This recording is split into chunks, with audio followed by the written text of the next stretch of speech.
Okay, Galen and Pam Skelton, starting your 50 years together. You're coming up on your 50th wedding anniversary. I'm going to ask you a few questions. Galen, what do you love most about Pam? Galen? You say Galen rather than Dad? Okay. Dad. Well, that's hard to narrow down, but I think, thinking about it for just a split second,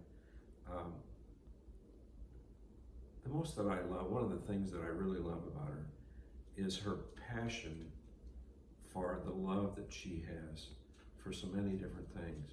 Her passion for loving the Lord, her passion for loving her children and her grandchildren, her passion for loving, caring, and taking responsibility for the children that she taught for so many years.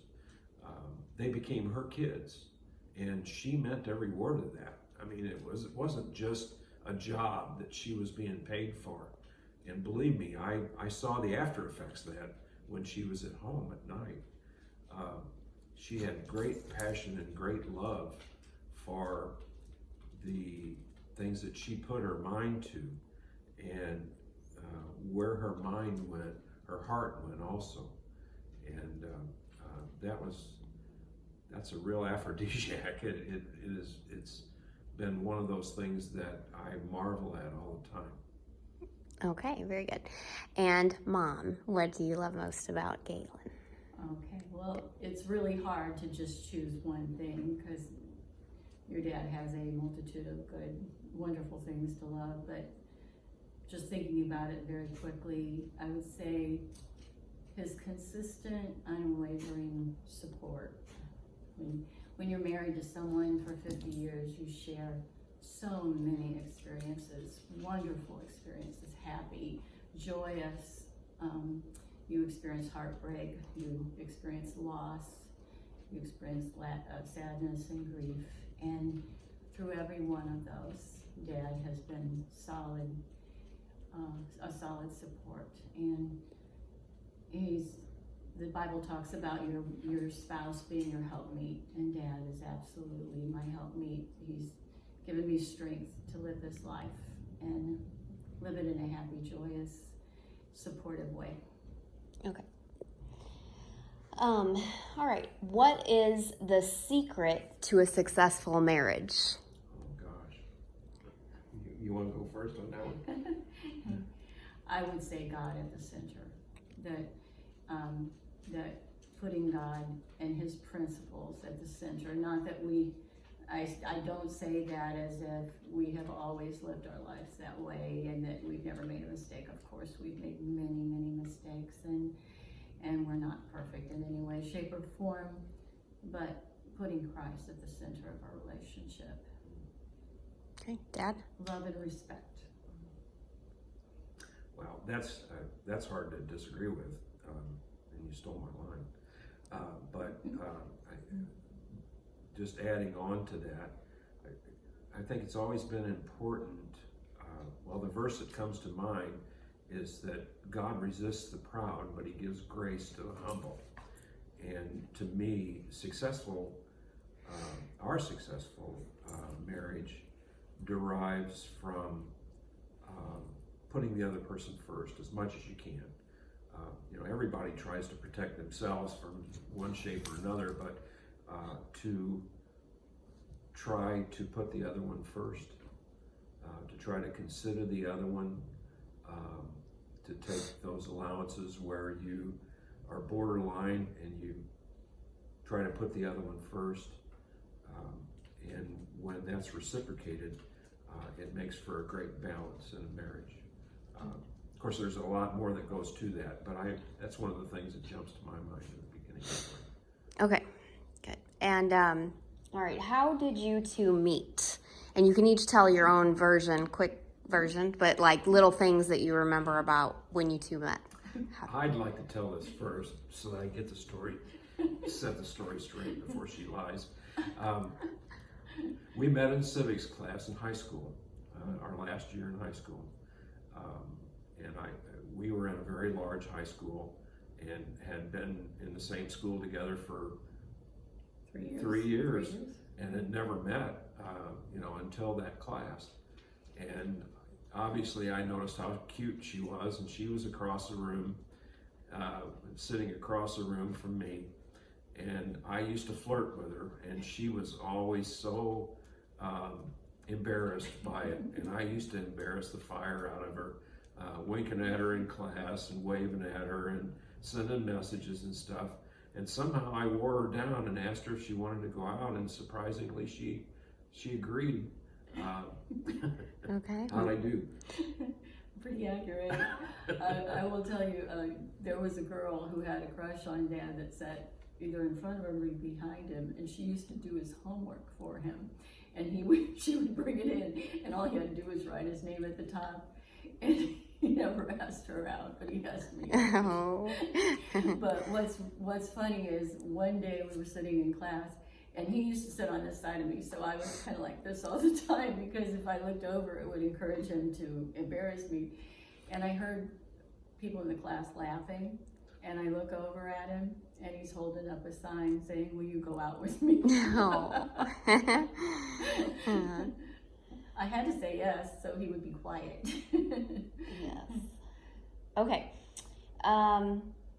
If you could time travel to the past, when and where would you go to relive or enjoy again with each other? It has to be a memory with each other. If you could go back, if you could time travel to the past, when and where would you go to relive again or enjoy again with each other? What memory, what time? Can I go first? Sure. Okay. I would choose 3 days. I would choose our wedding day, June 11th, 1971. I would choose October 16th, 1979, when Josh was born. And when you were born. Because we were both there. Mm-hmm. Yeah, those are good.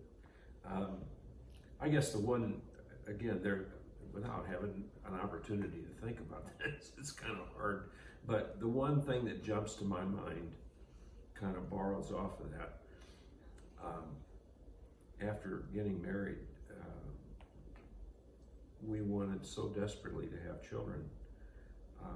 And I always wanted children. I wanted you guys. But I didn't want you half as much as she did.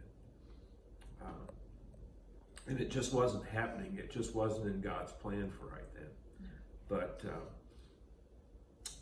to relive the time when Mom came to me and said, "Hi, Daddy," to me, which indicated that we were going to have a child. We had anticipated that and wanted that for so long, and it finally happened. Good answer. Okay. What's the only thing that's remained, or excuse me, I'm going to skip that, sorry. What's the biggest change or surprise about Galen or Pam, each other, that you have seen over the past 50 years? What's the biggest change or surprise about each other that you've seen in the past 50 years? I can go first on that one. She has always, from day one, been a very shy person. She has not, she shied away from crowds, from new experiences, meeting people. It was always hard for her. It's not that she didn't want to meet new people. She shied away from it.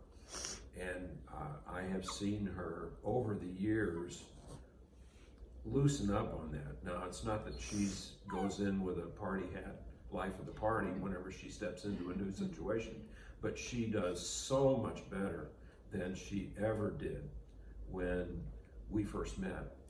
And I know that was hard for her. And the longer we were together, the more I found out how really hard it was for her. But she overcame that. And I know that took effort. that she's to really be complimented for that, because that's kind of stepping outside of yourself. Okay, Mom? Well, I wouldn't say it's a surprise, but the biggest change that I've seen in Dad, and I absolutely love, is that as he's matured, as we've gotten old, he has become closer in his walk with God, and I love that, and I admire it, and I rejoice in it. So. Okay. All right. What did you learn from your own parents' marriage that helped you in your marriage? What did you learn from your own parents' marriage that helped you?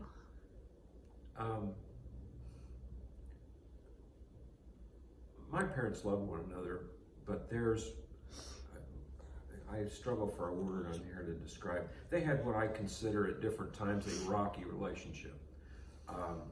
They were pretty boisterous about their disagreements, and while I never saw anything violent, or my dad hit my mom, or anything being thrown or anything, I can remember those times when their disagreements really turned into big deals, and you kind of, as a kid, I kind of felt like I wanted to melt into the wall or something to get away from it, because it was a very unfeeling type situation.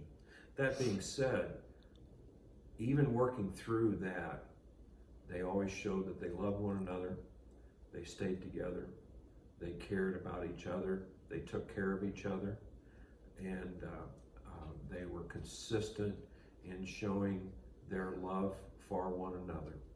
And that to me was a great testament. It wasn't, even in the midst of disagreements and big disagreements, they didn't say, oh, well, that's it, we're done, I've had it. My parents made a commitment to one another, and that spoke volumes to me. I mean, huge volumes. Okay. With my parents, I look back at my parents, I'm amazed at them, because they were 18 and 19 when they got married, and they were 19 and 20 when I was born. So they were so young, but they always throughout, they only were married 25 years because my dad passed away at a young age. But there was always a mutual love and respect that they had for each other. And they loved each other tremendously, and they loved my brother Daryl and I tremendously.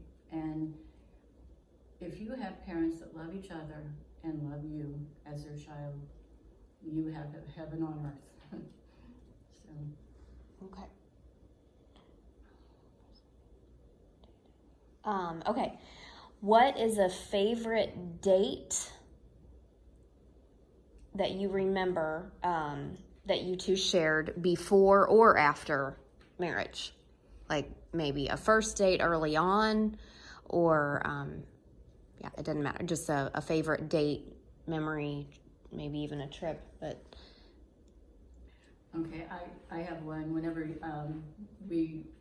I was a stay-at-home mom, for whenever you guys were growing up, which was my pleasure. And I did a little bit of babysitting before school and after school just to make some extra money. And I saved up that money. And for our anniversary, I treated, and we went to the Fox Theater, and we saw Camelot with Richard Harris, who was the guy in the movie. And we ate out at Porter's restaurant, which was a really fancy restaurant. So it was a real big night, and I was so happy to be the one to treat, because Dad did all the treating typically. Mm-hmm. Well, this is what came to mind, so I'll share it. Our first date. Yeah. I invited, obviously I wore her down in civics class, and she agreed to go out with me. And I was working at Kmart at the time, and a fellow worker, a guy that worked there, was having a thing called a mulligan, okay, which was a party. I had no idea what it was, but he was selling tickets to it for, I don't know, for a few dollars or something.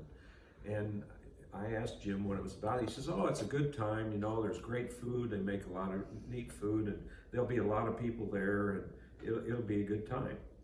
Well, I had never been to it, didn't know anything about it. At the time, I was what, 18, 17? You had just turned 18, Yeah, and I was okay. still 17. Right. So I said, well, okay, would you like to go to this mulligan with me?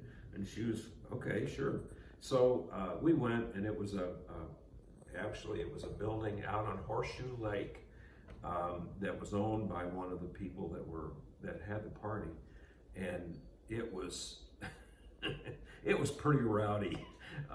They had a smoke-filled room, and there was a Cigarette smoke. band playing, and there was a lot of alcohol, a lot of drinking going on, and it was pretty. And I mean, it was a lot. It was not what I anticipated at all whatsoever. And when we got there, we walked inside there, and we both looked at each other, and I thought, nah, we can't. So I said, you want to go someplace else? And she said, yeah. So we left, and we went to the show. And what did you see? Funny Girl. Funny Girl. Funny Yeah, Girl. we saw Funny Girl. Barbara Streisand. Yes. Yep. And loved it. Yeah. Okay. So I probably should have started with that, but yeah, how old were you when you started dating? Well, we met, 17 and 18? Yeah, we met when we were 17, but we didn't go out until Dad's birthday was in September. And we met, like, you know, the beginning of the school year, which would have been Right at the late beginning. August. Yeah. Okay. So we went out, I think, right around November, the very first of November. And so I was 17 and he was 18. And then how old were you when you got married? We were 19. I was 19. 19. Okay. Grandma, your grandmother, she couldn't, My mom. yeah, she couldn't form that I was 19. She would go around telling everybody, he's almost 20. At She the couldn't, wedding. yeah, At she the couldn't wedding. almost, she couldn't say he was 19. It was like, he's almost 20. And we can all do the math and figure out how old you are now. Yeah. We're both 69 years old. Yeah. 69 years young. Okay. And then I think I have about 2 more questions.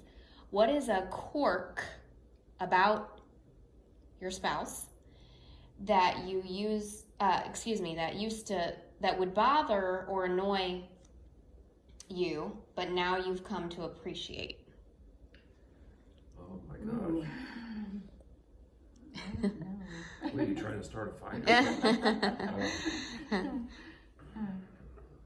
Or just a quirk. It doesn't even have to be something that bothered you, just something, a quirk about each other that you like, that you appreciate. It never had to bother you, if you want to leave that part out. Something funny about each other, maybe unique. Gosh, I don't. I guess the only thing I can think of is Dad likes to take naps in the afternoon, and he'll fall asleep on the couch with the TV on, okay? And I'll be running around the house, you know, cleaning or whatever, doing different things, and I'll come through and I'll see he's asleep. So I turn the TV off. I figure it will save the electricity. And so then I'll go about my business and I'll come back and he'll be asleep with the TV back on. So I've learned, just leave the TV on. It must be the white sound, you know, that helps him rest. So I've given up on it. It's okay. Okay. I'm not sure this fits exactly the category, but this is what comes to mind. And we've talked about this a number of times. The way we were raised, my family has always been eaters. Boy, we love to eat. We would, the joke's always been, we would sit at breakfast talking about what we're going to have for lunch. So food was always an important issue in our family. Where with Pam's family, they just ate to live because they had to or they'd pass out. Food was never a high issue on their agenda. So when we got married, we each came into this with different perspectives about food, and it seemed apparent in the beginning that she was taken back a little bit by my desired demand for, hey, we got to get something to eat here, man. We can't just let this go. So over the years, and it was a short learning curve for her, but she has adjusted, and she has recognized that food is an important issue with me, and she I didn't know he'd want dinner every night. Okay. I guess this will be the last question. All right. What advice would you give to a young couples just getting married? I would say put the other person first, not yourself, your spouse. Put your spouse first. God first, spouse second. I can't add to that, other than I'd say by putting God first is a narrow statement for a much broader issue. The principles that the Bible teaches about how you treat one another, how your relationship should evolve in your relationship with the Lord Jesus. Those things are important principles that carry over to how you treat one another. And the Bible is very clear about how you should treat others. And if you stick to those principles, I don't see how your marriage can fail. You can go right down the list about chastity and putting the other person first, and caring for those around you, and harsh words. And you can just go right down the list about the things that are taught in Proverbs and so on. Those things, if you put them into practice, will help to make a successful relationship. I believe that firmly. Okay. Now, who is your favorite child? Just kidding. And if you want to say anything quickly to each other, or Happy anniversary. I'm glad we tied the knot. Yeah, me too. okay, give each other a kiss and it's over. Love you guys.